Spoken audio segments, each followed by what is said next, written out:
You can wait outside, ma'am. Executives only. The words sliced through the winter air like a verdict. A black woman stood on the marble steps of a Manhattan high-rise, holding a slim leather folder and a calm she'd practiced her whole life. The guard didn't even look at her ID. He just pointed toward the sidewalk as if she were clutter. Cameras above blinked red, recording nothing unusual, just another morning where power wore the wrong skin.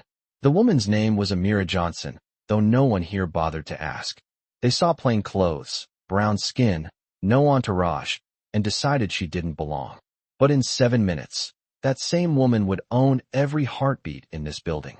Before we continue, where are you watching from? Drop your city or country in the comments below. And if you believe in dignity and justice, hit like and subscribe. These stories spark change, and we're glad you're here. Now, back to Amira. She didn't move. Behind the glass doors, 2 receptionists whispered, their laughter soft but poisonous.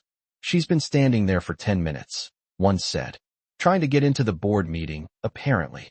The other rolled her eyes. Sure, maybe she's delivering food. Amira checked her watch, 9:13 a.m. The meeting she scheduled, under her own corporate division, was already starting without her. The irony wasn't lost on her. She designed this moment, to see how they'd treat her when they didn't know her name. The lobby gleamed with cold elegance. Polished floors, gold trim, a wall of portraits, all white men staring down from oak frames. She could feel their eyes in every corner. A manager appeared, mid-30s, pale blue tie, clipboard like a shield. Ma'am, he said, his tone smooth but sharp. This area is restricted. We can't have unauthorized individuals standing by the executive entrance. Unauthorized. The word landed like an old bruise. She handed him her meeting invite on her tablet. He barely glanced at it. Looks fake, he muttered. People print these all the time. She smiled faintly. Then run my name. What name? Johnson. Amira Johnson. He chuckled. Right. And I'm Barack Obama. A nearby intern, a nervous young man clutching a coffee tray, froze mid-step. He recognized the name from the internal emails. Meeting with A. Johnson, Vanguard Development CEO. His mouth opened, but fear closed it again. The manager gestured to the guards. Move her outside, please. The taller guard stepped forward, the same one who'd spoken earlier. Ma'am, this is your last warning. He reached for her arm. The contact was brief, but it hit her like déjà vu. At 22, she'd stood in another doorway. Same gesture, same tone, same disbelief that she could be where she was. Back then, she'd walked away. Not today. You're making a mistake, she said quietly. You have no idea who you're speaking to. The manager smirked. Sweetheart, I've been in corporate 10 years. I can smell fraud a mile away. She took a breath, slow and deliberate, and dialed one number. Nadia, she said softly into her phone. Start Protocol 9. The guard frowned. What's that supposed to mean? From the speaker came a voice calm and crisp. Confirmed, Ms. Johnson. Surveillance feed is live. Executives have been notified. Every monitor in the lobby flickered. Her face appeared on the internal network. CEO, Vanguard Developments. The silence that followed was almost holy. The manager's clipboard slipped from his hand. Wait, she cut him off. The person you told to wait outside. The color drained from his face. Behind him, the intern whispered, I told you. She's on the list. Too late, Amira said, her voice steady as glass. The system knows now, and so does corporate. The guard stepped back instinctively, as if the air itself had changed weight. Nadia's voice returned. Ms. Johnson, access levels for Manager Bryce and Security Team Delta have been revoked. HR confirmation in progress. The lights above the security desk flickered red, denial signals. One guard swore under his breath. The manager stammered. You can't just, I can, she said. And I did. Her tone never rose. That made it hit harder. Phones came out. Staff who had snickered moments ago began to film, realizing they were watching something irreversible. Amira turned toward the glass doors she'd been barred from and pushed them open herself. The motion sensor hesitated, as if even the building was embarrassed. She stopped in the center of the lobby and looked around at every frozen face. You told me to wait outside, she said softly. But I don't wait for permission to enter what I already own. Her voice echoed under the marble dome, calm, lethal, certain. For the first time, No one told her to leave. The same security cameras that once ignored her now captured the moment power changed hands, not through shouting, not through anger, but through proof. 7 minutes had passed exactly. Justice didn't need more time than that. For a full second, no one moved. The marble lobby that had just echoed with snickers now felt like a courtroom where every breath was on trial. Amira Johnson stood still at the center, her phone still in hand, its small red light blinking, recording, logging, witnessing. The security guards, now badge-locked and powerless, stared at the ground. One muttered something that sounded like, "We did not know." She turned her head slightly. Her tone was measured but precise. "That was the point," she said. "You never asked." The young intern, still holding the coffee tray, took a cautious step forward. "Ma'am," he said quietly, "I saw the email. You were on the list. I should have said something." Amira met his eyes and softened, just for a breath. "It takes courage to speak up. You found yours. Use it." Around them, the rest of the staff froze in the uncomfortable realization that they had witnessed bias unfold and said nothing. A murmur started among them. Half excuses, half disbelief. "We were just following protocol," someone whispered. Amira turned toward the sound. "Protocols do not discriminate. People do." The silence that followed was colder than the marble beneath their feet. On the phone, Nadia's voice came through the speaker again, crisp and composed. "Ms. Johnson, corporate security has joined the feed. They are reviewing the footage. Do you want me to proceed with phase 2? Amira exhaled slowly. "Proceed." Confirmed. Logging verbal record of all staff interactions. Audio extraction starting now. The monitors above flickered again, and one by one, the employees' faces filled the screens. No shouting, no violence, just accountability. The manager, Bryce, ran a shaky hand through his hair. "Ms. Johnson, this was a misunderstanding." A misunderstanding," she repeated quietly. "You stopped a woman from entering her own building. You questioned her identity, dismissed her credentials, and called security before you even checked her name." He swallowed hard. "It was an assumption." "Exactly," she said. "Assumptions built empires like this one, and they all fell the same way, under their own arrogance." She remembered being 25, walking into her first investor meeting. The same kind of polished room, the same dismissive looks. Back then, she had been told to wait outside until the real decision-makers arrive. That day she had sat in her car for an hour, shaking, before returning home to design a company that would never treat people the way she had been treated. Vanguard had been born from that humiliation, and now, standing here, she realized the circle had closed. The intern's voice broke her thoughts. "What happens now?" he asked. "Now," she said, "we correct what was broken." From the phone, Nadia spoke again. "Ms. Johnson, HR compliance has confirmed. Bryce's prior complaints show 3 unresolved incidents involving women of color, all filed as unsubstantiated and closed." Gasps filled the room. Bryce's mouth fell open. Those were mistakes, clerical errors. Amira looked at him sharply. 3 different women. 3 different stories. One pattern. He took a step forward, desperation replacing pride. "Please, Ms. Johnson, I have a family."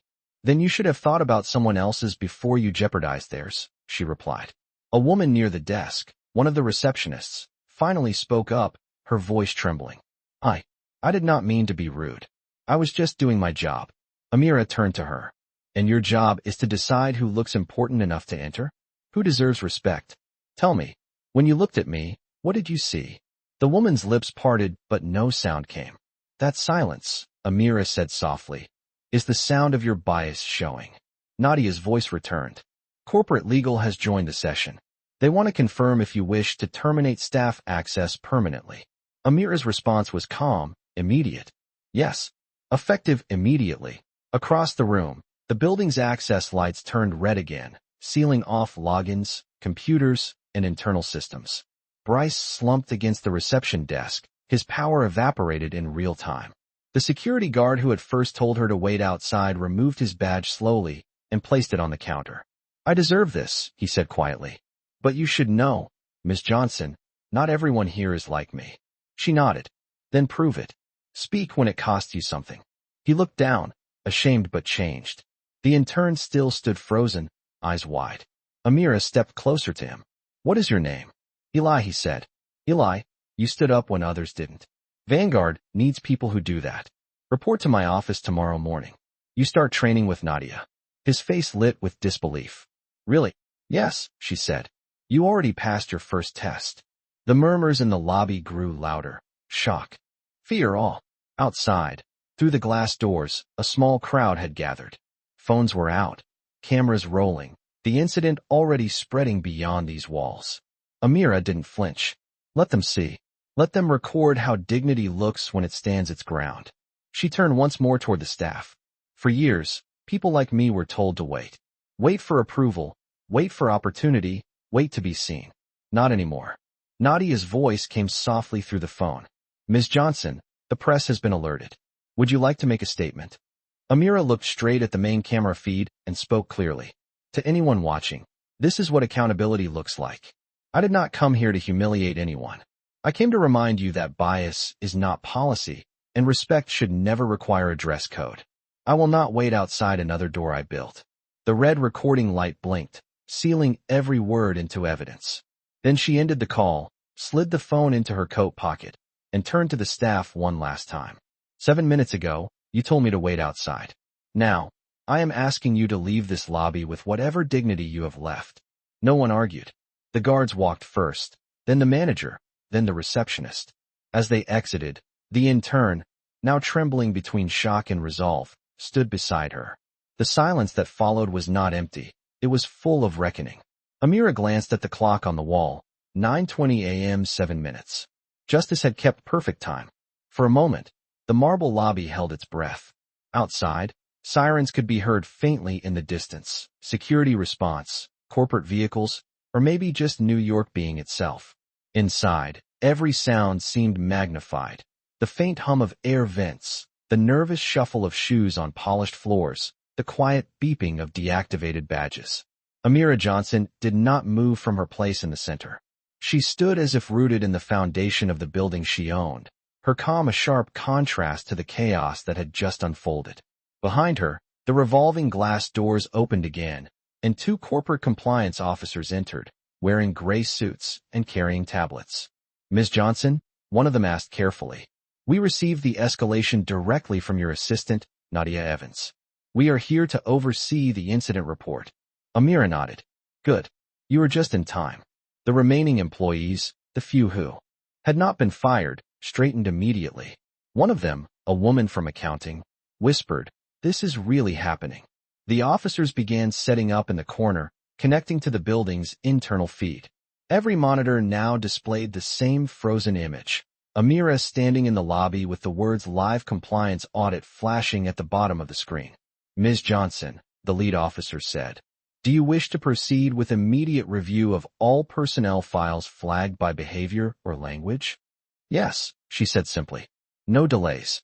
No filters. The officer tapped a command on his tablet. The main screen behind the reception desk flickered to a list of names, each tagged with color-coded notes. Red for bias reports, yellow for unresolved conduct, gray for pending review. It was longer than anyone expected. Amira looked at it silently, letting the weight of it settle. How long has this been hidden? She asked. 18 months, the officer said. Complaints were redirected through an internal subfolder. Someone coded it that way intentionally. Who authorized that? The manager who was just dismissed, Bryce Carter. Amira's jaw tightened. He was protecting himself. And others, the officer added. You will want to see this. He tapped another icon, revealing attached correspondence. Email chains, chat logs, and falsified timestamps appeared across the monitors. Words like clean up records and no optics risk glowed under the harsh lobby lights. The employees who remained could not look away. One receptionist whispered, Oh my God, before covering her mouth. Amira turned to face them. This, she said, her voice steady but heavy, is why silence is never neutral. It protects the wrong side. The intern, Eli, stood slightly behind her, watching every move. He had never seen power expressed like this, quiet, direct, unapologetic. Ms. Johnson, the officer continued, corporate legal has also joined remotely. They request confirmation that you are assuming executive control of this division effective immediately. Confirmed, she said. Documented.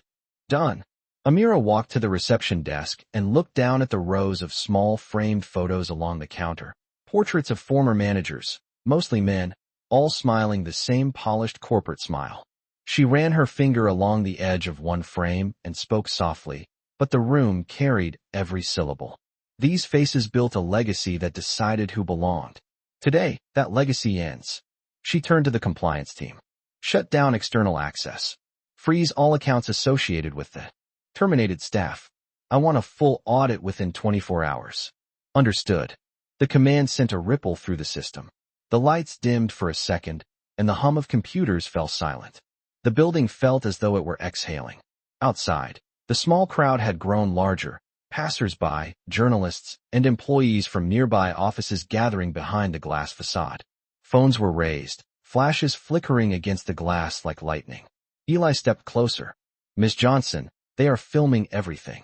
Good, she said. Let them. Justice should not hide behind closed doors. Her phone buzzed. Nadia's voice came through immediately. Corporate PR is drafting a statement. They want your approval before it goes public. Read it, Amira said. It says, Vanguard Developments regrets the unfortunate incident at our New York headquarters this morning. We reaffirm our commitment to equity and inclusion. Amira frowned. Delete the word unfortunate. Replace it with unacceptable. And remove reaffirm. We are not reaffirming. We are rebuilding. Nadia smiled on the other end. Already done. Amira looked toward the lobby windows, where the crowd pressed closer. She could see their reflections merging with hers, a symbol of how public this reckoning had become. Ms. Johnson, the compliance officer said quietly, media is already outside. Would you like to address them? She took a breath and straightened her coat. Yes, but not as damage control. As reform. She started toward the doors, but before stepping out, she turned back to Eli. Stay with the team. Help them. This is the start of something, not the end. He nodded, eyes bright with purpose. When she stepped outside, the cold air hit her face like a reminder of the world she had been fighting to change. Microphones and cameras pointed in her direction instantly. Reporters shouted her name. Ms. Johnson, is it true you fired half your staff? Are you planning to sue them? Was this staged for publicity? She raised her hand gently, and the questions stopped like wind cut by glass. Her voice was calm, deliberate. 7 minutes ago, this building was just another monument to quiet prejudice. Today, it became a classroom for accountability. What happened here is not a scandal. It is a mirror. If it makes you uncomfortable, maybe you should ask why. The crowd murmured, some applauding softly, others just listening. To every person who has ever been told to wait outside, to prove yourself twice as much, to earn a seat you already paid for, your time is now. And if anyone tries to tell you otherwise, remember this moment. She looked up at the towering glass facade behind her, her reflection framed against the skyline. We will not wait outside anymore, she said, her voice carrying over the crowd. We build the doors and we walk through them. As she turned to re-enter the building, a reporter shouted, Ms. Johnson, what will happen to the branch? Without stopping, she replied, it will rebuild, with people who see before they judge. Back inside, the compliance officers continued their work. Eli watched as systems reset and new credentials appeared on the monitors. The red alerts turned green one by one. He whispered to himself, she did it. From the doorway, Amira heard him and smiled faintly. No, she said. We did it. The camera lights outside flickered again, capturing her silhouette as the glass doors closed behind her. The story was already spreading, but for once, the headline would not be about a scandal. It would be about a standard. And in that moment, Amira Johnson knew she had not just reclaimed a building. She had reclaimed the narrative itself. The next morning, sunlight poured through the glass walls of the Vanguard lobby, erasing the cold reflection of last night's cameras. The same space that had witnessed humiliation, confrontation, and reform was now silent except for the soft rhythm of keyboards and quiet voices. News trucks lined the street outside. Headlines were everywhere. Black CEO fires staff for bias. Justice in real time. 7 minutes that changed corporate America. Inside, Amira Johnson walked slowly through the lobby, her heels clicking against the marble floor like a metronome of change. The scent of new paint hung in the air.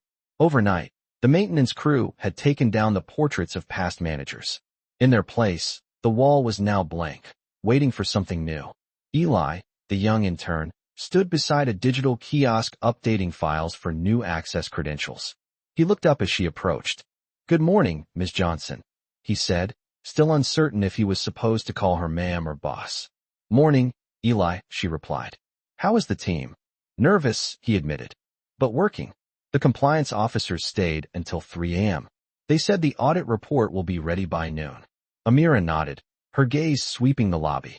"It feels different in here." "Quieter," Eli said. "Peaceful." "Accountable," she corrected softly. They reached the reception desk, where a young woman stood, a replacement for the former staff. Her name badge read Janelle Ruiz. She smiled warmly. "Welcome back, Ms. Johnson. Your meeting room is ready upstairs. The press conference begins in 30 minutes." Amira nodded but did not move immediately. She looked at the wide glass doors, remembering the exact spot where she had been told to wait outside. The memory flickered in her chest like static. Painful, but necessary.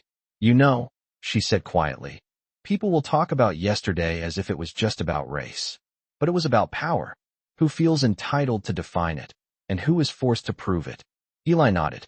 "You changed that." She gave a faint smile. "No, Eli. We just started the work. Change only counts if it continues." Her phone buzzed. It was Nadia. "Ms. Johnson, the audit team is requesting your presence. The preliminary findings are worse than expected." "How bad?" "We found 32 buried complaints across 4 departments. Some date back over 2 years. The same pattern: profiling, tone bias, wrongful write-ups. Bryce Carter was the common approver in nearly all of them." Amira inhaled deeply. "Then this goes deeper than one branch." "Yes," Nadia said. "Corporate has granted you full discretion to expand the inquiry company-wide. They want your statement before we announce it. Tell them I will speak at noon." Amira hung up and walked toward the elevator, her reflection trailing beside her in the mirrored walls. The silence between floors felt heavy with both progress and responsibility.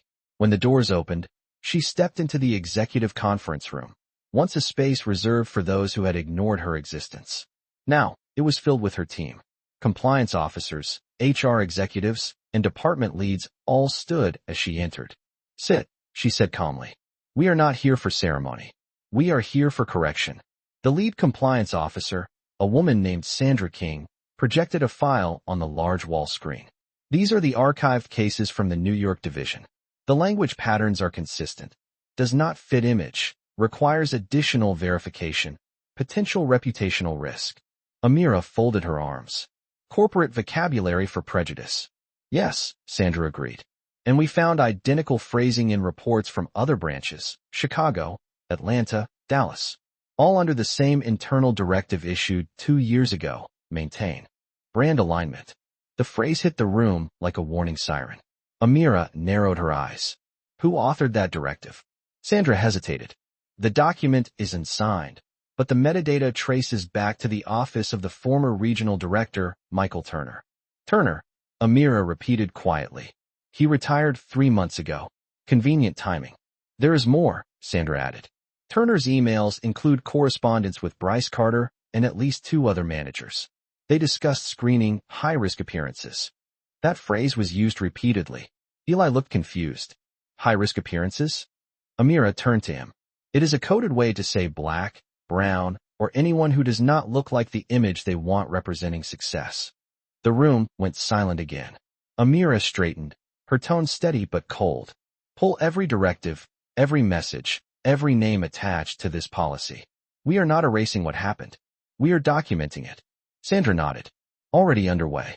The board is expecting your proposal for reform at the press conference." "Good," Amira said. "They will get more than a proposal. They will get a promise." She looked at Eli. "Come with me." They left the room and stepped into the hallway overlooking the city. Down below, crowds were gathering again, cameras pointing upward toward the glass tower where history had shifted just a day ago. "When I built Vanguard," Amira said softly, "I wanted to create a company that rewarded integrity. Somewhere along the way, people used my name to protect their prejudice. That ends now. How will you fix it?" Eli asked. "By making sure no one can hide bias behind procedure ever again." She paused, watching the movement of people below, strangers walking to work, unaware of the quiet revolution unfolding above them. Eli, do you know what silence costs? He shook his head. Everything, she said. It costs progress. It costs trust. It costs lives sometimes. That is why this cannot be just another press cycle. It has to be policy. He looked at her with admiration and a hint of fear. You really think they will listen? Amira smiled faintly. They will not have a choice. She turned and walked toward the briefing room where cameras waited. Nadia stood by the door, tablet in hand. Are you ready? She asked. I have been ready for 20 years, Amira replied. The doors opened to a sea of microphones and flashing lights.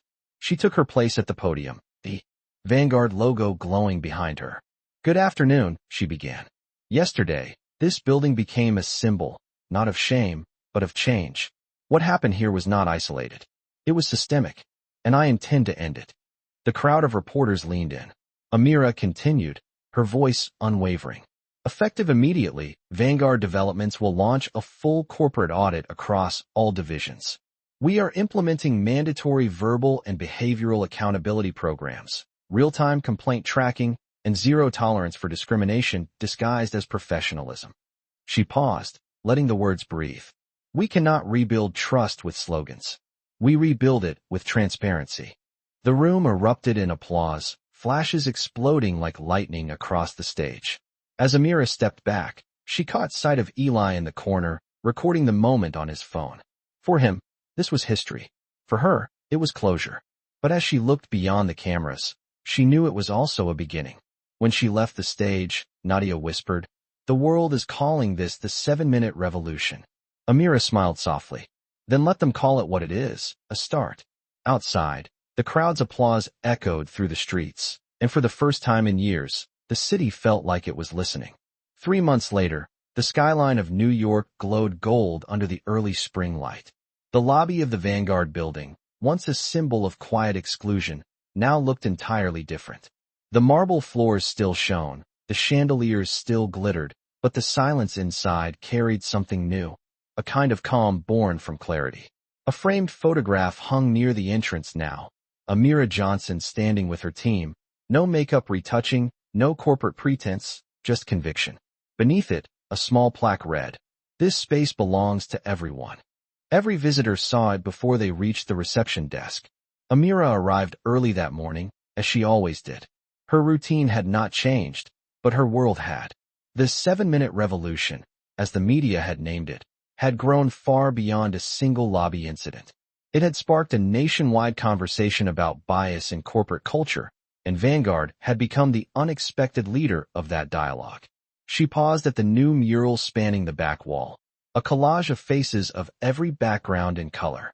It was not decorative, it was documentation. Every person pictured was a Vanguard employee hired since the reform. "Morning, Ms. Johnson," Janelle Ruiz said from the desk, smiling as she updated the visitor list. "The board is already gathering upstairs. Carla from legal is in town for the presentation." "Thank you, Janelle," Amira said. "Any updates from the audit?" "Yes, ma'am. We finished the final phase last night. 47 employees across 7 branches were removed for verified bias violations. But there's more. 17 of those incidents were covered up by mid-level managers under the previous director's regime." Amira nodded slowly. "Then the house cleaning is not over yet." She stepped into the elevator, pressing the top floor. As the doors closed, she could see her reflection against the city lights, a reminder that transparency had become both her weapon and her legacy. The elevator opened to the executive boardroom, where her team waited. Nadia Evans was already at the digital screen, her tone focused. "Good morning, everyone. The national audit results are finalized. Vanguard is now officially in compliance across all divisions. And more importantly, public trust is up by 38%. Applause rippled across the table. Amira raised her hand gently, bringing the room back to silence. "We do not celebrate compliance," she said. "Compliance is the minimum. We celebrate accountability." A murmur of agreement followed. Carla Bennett, the head of legal affairs, cleared her throat. "Amira, there is something else. We have uncovered a set of archived communications between the former regional director Michael Turner and an external consultant. The consultant advised him to minimize minority-facing roles to maintain brand uniformity. It was never approved by the board, but it was circulated among management for nearly 2 years. The air in the room seemed to tighten. Amira's voice was calm, but unmistakably cold. Send those files to the Department of Labor's Civil Rights Division. Full disclosure. Carla blinked. You are going public with it? We are not protecting a legacy that was built on exclusion, Amira replied. If we want to lead, we lead by truth, even when it is inconvenient. Eli, now promoted to full-time operations coordinator, sat near the end of the table, his eyes full of admiration. Ms. Johnson, he said, I was watching the news last night. Other companies are following our lead. They are starting their own internal reviews. She smiled faintly. That is the point. When you shine a light long enough, others stop pretending it is dark. The screen behind her displayed photos from various Vanguard properties, teams of every color, every language, every belief, working side by side. This is what the world should look like when power reflects everyone it serves, she said. Nadia leaned closer. The media wants an interview with you, Amira. National Network. Primetime slot. Amira shook her head gently. Let the story speak for itself. The world does not need another speech. It needs more action. Carla looked at her curiously. And what about you? After all this, what is next? Amira paused, glancing out the window where the city stretched endlessly, alive and unpredictable. Rebuilding trust takes longer than 7 minutes. It takes generations. My job is to make sure no one ever has to prove they belong again. She walked to the far end of the boardroom, where a single unopened envelope sat on the counter. It bore the Department of Justice seal. She opened it carefully and read the first line aloud. Vanguard Developments has been selected as a federal partner for the Diversity and Equity Leadership Program. The room erupted in applause again, louder this time, but she lifted her hand once more. This is not an award, she said. It is a reminder. The same government that once ignored the voices we represent is now asking for our help to teach them how to listen. That is the real victory. She dismissed the team for a break, then turned to Eli. Come walk with me. They took the service elevator down to the mezzanine level, where construction workers were setting up a new training center. This, she said, is where every Vanguard employee will start from now on. No orientation without empathy. No promotion without proof of respect. Eli looked around, taking in the sight of the half-finished space. You are building a school. No, she said softly. We are building memory. So the next time someone tells a woman who looks like me to wait outside, the world will already know how the story ends. She smiled, and for the first time in months, it was not the smile of a fighter, but of someone who had finally found peace and purpose. As they walked back toward the lobby, the morning sun caught the edge of the mural, and the colors glowed brighter. Janelle glanced up from the desk and said, Ms. Johnson, there are guests waiting for you. 2 women. They said they used to work here under Bryce Carter. Amira nodded. Send them in. The women approached, nervous but resolute. One spoke softly. We wanted to thank you. We filed complaints years ago. We never thought anyone would read them. Amira smiled gently. I read every word. It changed everything. The woman said, her voice trembling. Not just here. Everywhere. Amira placed a hand over her heart. Then it was worth it. As they left, Nadia appeared again with her tablet. CNN just published the headline, she said. It reads, From waiting outside to leading inside. The woman who changed the rules. Amira exhaled slowly, her eyes glimmering under the morning light. Let them write what they want. The truth will always sound louder than any headline. She turned once more toward the mural, whispering to herself, Justice is not a moment. It is a movement. And with that, she walked forward, steady, silent, and unshakably free. 6 months had passed since the morning the world began calling her the woman who changed the rules. The name still felt strange to Amira Johnson. To her, it had never been about rules. It had always been about respect. The New York headquarters of Vanguard Developments was now a landmark of reform. Corporate leaders, journalists, and students visited weekly to study the Vanguard model, a blueprint for rebuilding equity from the inside out. But to Amira, the real work was not on display in the marble lobby. It was in the quiet, unglamorous moments that followed every revelation. The audits, the retraining, the policy rewrites, the conversations that forced people to confront themselves. This morning, She stood on the rooftop terrace overlooking the Hudson River. The air was crisp, the city humming below. Nadia joined her, tablet in hand as always. "Good morning, Ms. Johnson," she said with a tired smile. "We just received the quarterly report.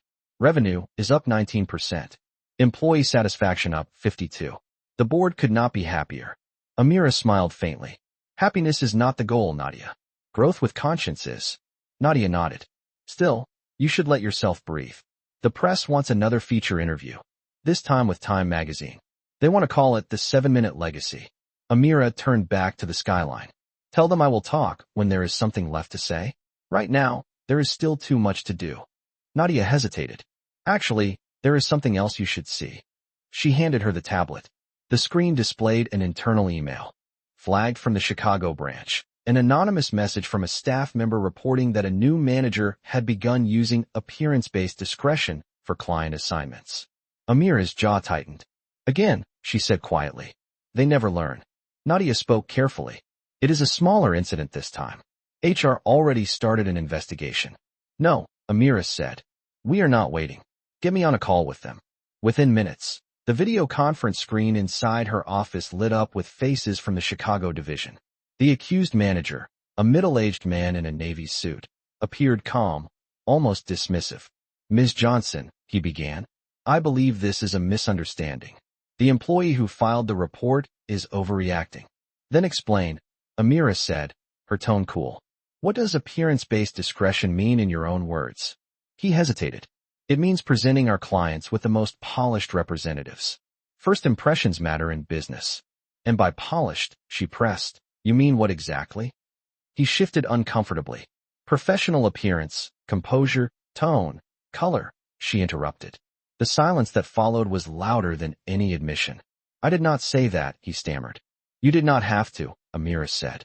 "You implied it." He opened his mouth, but she continued. "The moment you decided that someone's value could be measured by what they look like instead of what they deliver, you violated every principle this company stands for. You violated me." His face drained of color. I did not mean harm. Bias rarely announces itself as harm," she said. "It hides in professionalism until someone calls it by its name." She looked to the HR director on the call. "Suspend him effective immediately. Conduct a full internal review of his hiring record. If we find any pattern of exclusion, we will refer it to the Department of Labor." The HR director nodded solemnly. "Understood." The call ended, and the screen went dark. Amira exhaled, steady but weary. Nadia spoke softly. "You know, there will always be another one like him. Another Bryce. Another Turner. You cannot fix everyone." Amira nodded. "I know, but I can make it harder for them to hide." She turned from the desk, her gaze falling on the photograph by the window. Her younger self, standing outside a hotel lobby years ago, the night that changed her forever. "The world does not need me to fight forever," she said quietly. "It needs me to leave it better trained to recognize the fight." Later that afternoon, Amira visited the new Vanguard Training Center downtown. The center buzzed with energy, employees from every background participating in empathy workshops, policy simulations, and leadership labs. The walls were lined with glass panels etched with quotes from real employees whose voices had once been ignored. One read, "They called me aggressive when I spoke up. Now they call me leader." Another read, "I was mistaken for an assistant until I became the director." As Amira walked through the hall, a group of interns stopped her. One, a young black woman named Tasha, approached nervously. "Ms. Johnson," she said, "can I ask you something?" "Of course." "How did you know when it was time to stop being silent?" Amira smiled gently. "When silence started sounding like consent." The girl nodded, eyes wide. "Thank you. I think I needed to hear that." As Amira walked on, Nadia caught up to her. "You know that video of you saying, 'I did not raise my voice, I raised the standard'? It reached 10 million views yesterday." Amira chuckled softly. "Then maybe people are finally listening." "They are," Nadia said. "You turned pain into policy." Amira stopped near the final room of the center, a small exhibit called the 7-Minute Room. Inside, a looping video displayed the original lobby footage from that day. Not the humiliation, not the confrontation, but the moment she spoke the words, "I own this building." Guests stood quietly, watching, some with tears in their eyes. A sign beside the screen read, This moment belongs to everyone who ever had to prove they belonged. Amira stood at the doorway, taking it in. It is strange, she murmured, that something born from so much anger could end up feeling like hope. Nadia smiled. That is what justice does. It transforms pain into possibility. As they left the center, the sun was beginning to set, the sky turning amber over the city. Amira paused at the steps and looked back at the glass building behind her. You know, she said, I used to dream about walking into rooms that treated me with respect. Now I dream about building rooms that teach respect before I even arrive. Nadia looked at her with quiet pride. And you did. Amira smiled. Not yet, but I am closer. The wind caught her hair as the city lights flickered to life, and for the first time in a long time, she felt something she had not felt since that first day in the lobby, peace. The kind that comes not from victory, but from knowing you have changed the ending for someone else.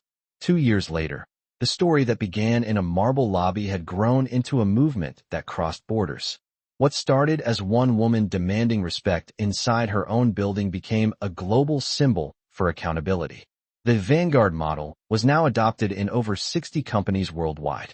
Government agencies, universities, and startups had all requested consultation from Amira Johnson's team. Her words, once spoken in frustration, had become a philosophy taught in classrooms. Power does not need permission to exist. It only needs integrity to lead. On a gray February morning, Amira stepped into the new Vanguard headquarters in Washington, D.C., a sleek, sustainable tower made of glass and steel.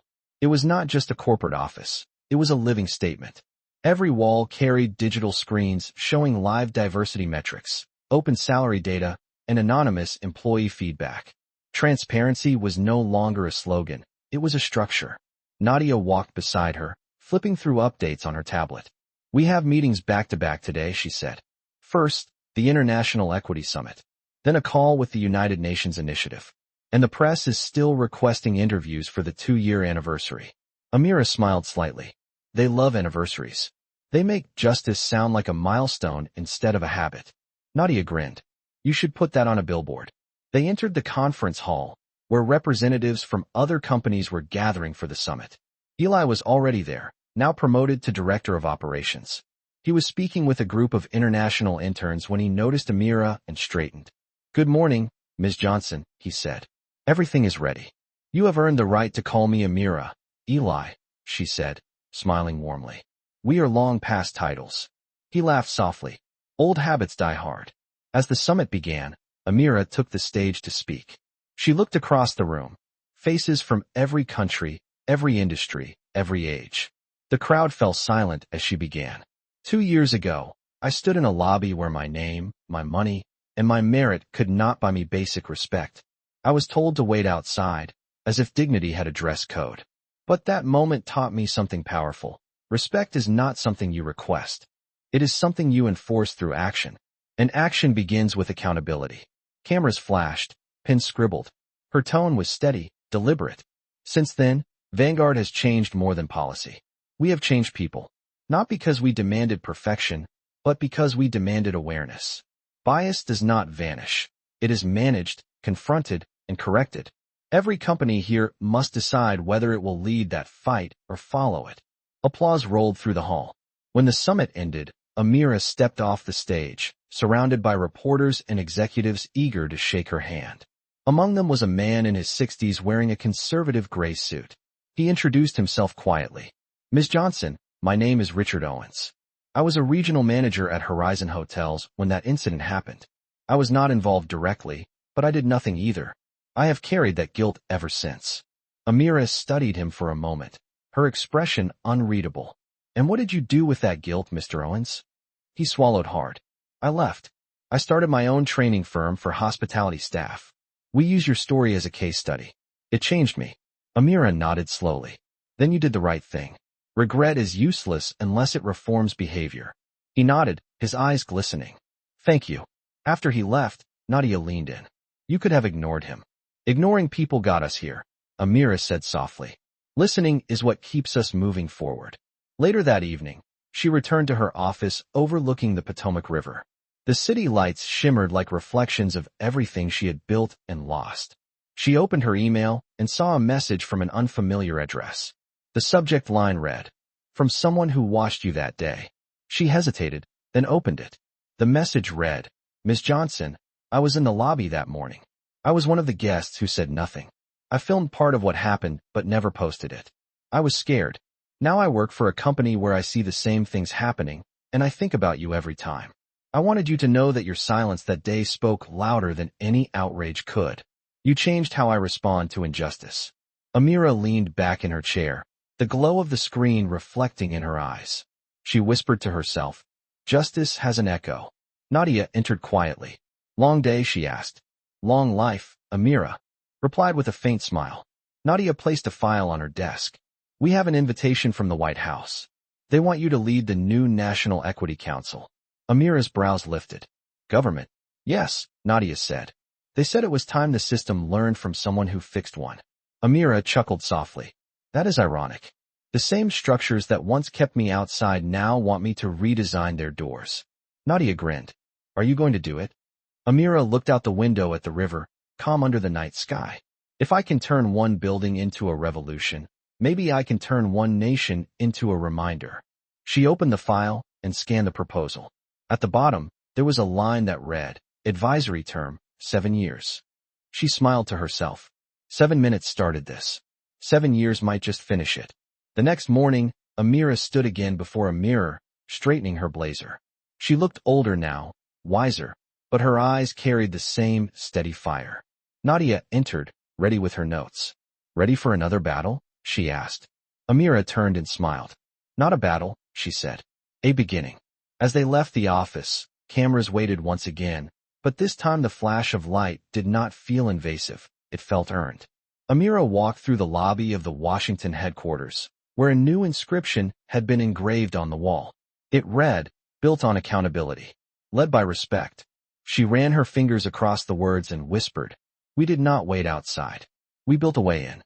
The doors opened, and the morning light spilled in. Her story was no longer about survival. It was about leadership, the kind that does not shout, does not beg, but changes everything simply by standing its ground. And as she stepped into that light, the city, the company, and perhaps the country followed. 3 years after Amira Johnson accepted her position as chair of the National Equity Council, the changes she had once only imagined were now being written into policy. Across the country, corporate and government institutions had begun adopting what was known as the Vanguard Standard, a framework that required real-time accountability for discrimination in the workplace. It was not just a program. It was a culture shift. The same woman who had once been told to wait outside was now standing at the front of America's most powerful rooms, defining what fairness looked like in real time. That morning, Amira sat in her Washington, D.C. office, surrounded by blueprints and policy drafts. Through the window, she could see the Capitol dome glowing beneath the morning sun. The hum of distant traffic blended with the faint sound of footsteps outside her door. Nadia entered with 2 coffee cups in hand. "It is official," she said with a proud smile. "The Senate has voted. The National Workplace Dignity Act just passed. Unanimous approval." Amira looked up, her eyes widening slightly. "Unanimous?" "Every single one," Nadia said. "Even the ones who swore they would never support it. They are calling it your legacy." Amira exhaled slowly. "It is not my legacy. It is our collective reckoning." She stood and walked toward the window, her reflection layered over the skyline. For years, people believed change was optional. Now it is the standard. Nadia smiled softly. "You really built something that will outlive you." Amira turned, her expression thoughtful. "That is the only way it matters." There was a knock at the door. Eli stepped in, now wearing a tailored suit, his badge reading Deputy Director. "Ms. Johnson," he said, almost out of habit, but she raised an eyebrow, and he corrected himself. "Amira, the press conference is ready when you are." "Give me 5 minutes," she said. Eli nodded and left, closing the door quietly. Amira looked around the room, her eyes pausing on a small framed photo sitting on her desk. It was from that first day at Vanguard, the day she reclaimed her building. The woman in the picture looked younger, angrier, but no less determined. She picked up the frame and whispered, "We did not just survive that day. We rewrote what leadership looks like." Outside, the hallway buzzed with anticipation. Staff members lined up, clapping as she passed by, their applause soft but filled with respect. When she reached the podium, the room fell silent. Cameras flashed, lights warmed the air, and she began to speak. This is not just a victory for one company or one law. This is a promise that what happened to me will never happen to another person again. Not in a hotel, not in a bank, not in an office, not anywhere dignity should be assumed. Her voice carried steady and full across the chamber. We have learned that bias does not need permission to exist, but equality does need protection to survive. And today, that protection became law. The audience rose in a standing ovation, reporters scrambling to capture every word. Amira glanced toward the back of the room, where Nadia and Eli stood side by side. Their faces reflected pride, exhaustion, and something deeper, fulfillment. As the applause faded, Amira continued, her tone softening. If you are watching this, remember, change did not begin in this chamber. It began in a lobby where one woman refused to wait outside. It began the moment silence became unbearable. She stepped away from the podium and looked directly into the cameras. Dignity does not expire, and justice does not need permission to walk through the door. When the conference ended, she walked outside into the open air. The crowd waiting on the Capitol steps erupted in cheers as she descended. For a brief second, she closed her eyes and felt the wind against her face, the same kind that once stung her when she stood outside her own building years ago. But this time, it felt different, it felt earned. Nadia approached from behind. You did it, Amira. No, she said softly. We did it. And now the country will have to keep doing it long after us. She smiled as cameras flashed around her, her voice calm amid the noise. I told them once that justice does not need noise, only truth and power. Today it has both. She turned toward the horizon, her figure framed by the light of a new morning. The nation had changed, but more importantly, it had learned. And as Amira Johnson walked down those steps, the woman who had once been told to wait outside now led the way inside for everyone who came after her. 10 years had passed since that morning in the marble lobby, yet the memory had never left her. Time had polished the edges of it, but never erased the weight. Amira Johnson stood on the terrace of the Vanguard Institute for Ethical Leadership, a sprawling campus she had founded just outside Atlanta. The air was warm, filled with the sounds of students moving between lectures, their laughter carrying the kind of ease she had once only dreamed of. What began as one woman's stand for dignity had become an educational legacy that trained future CEOs, directors, and government leaders to build companies on the foundation of empathy. The Institute's motto, engraved in bronze by the entrance, read, Integrity before image. Amira watched as a group of young women presented their final capstone projects, each one addressing modern inequities in business systems. She smiled when one of them, a student named Maya, quoted her words from years ago. Power does not shout. It stands. It reminded her that her story was no longer just hers. It belonged to everyone who refused to stay silent. Nadia, now serving as dean of the institute, joined her on the terrace, holding 2 cups of tea. They are incredible, are they not? She said. Every semester feels like watching history repeat itself, but in the right direction this time. Amira chuckled softly. That is the goal. Repetition without regression. Nadia handed her a cup. You know, there is something poetic about ending up here, teaching the world what it took you years to survive. Amira nodded. It took the world that long to listen. They sat together for a moment, letting the calm surround them. A soft breeze carried the faint sound of a speech being delivered in the auditorium below. It was Eli, now the executive director of global operations for the Vanguard Foundation, speaking to a group of graduates. His voice was steady and confident. 10 years ago, he said, I was an intern who watched a woman turn silence into strength. I watched her change a system from within. And now, every policy I help write begins with one question. Would it honor her standard? Amira smiled as she listened. He is better than I ever was, she said quietly. Nadia grinned. That is exactly what you wanted. The sun dipped lower, casting amber light across the campus. The walls of glass around the main hall reflected the golden horizon like an unspoken promise. Amira stood, adjusting the silver bracelet on her wrist, the same one she had worn the day of the incident. It had become her quiet talisman, a reminder that resilience did not have to be loud to be powerful. Are you ready? Nadia asked. They are waiting for you downstairs. For what? Amira asked. For your closing lecture, Nadia said with a knowing smile. The last one before you retire. Amira hesitated. I never liked endings.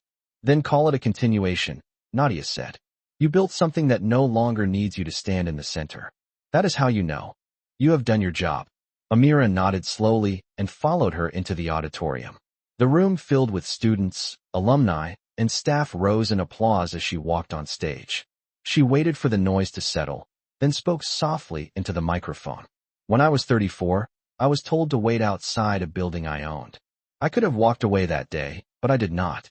I stood my ground, not because I wanted to prove who I was, but because I wanted the world to see what respect looks like when it refuses to bow. Today, I stand in front of you, not as a CEO, not as a reformer, but as proof that justice can grow roots when watered by courage. The audience was silent, many holding back tears. So if you ever find yourself in a room that questions your right to be there, she continued, remember this. Your worth is not waiting for permission. Walk through the door, take your place, and leave it open for the next person behind you.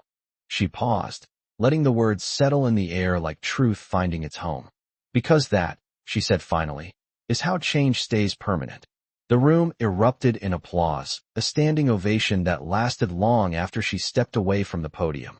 As she exited the stage, she turned one last time to look at the crowd, the next generation of leaders, and smiled. The same doors that had once closed on her now stood wide open. Amira Johnson walked into the light of the setting sun, her voice echoing softly in her mind. I did not raise my voice. I raised the standard. And this time, the world had listened.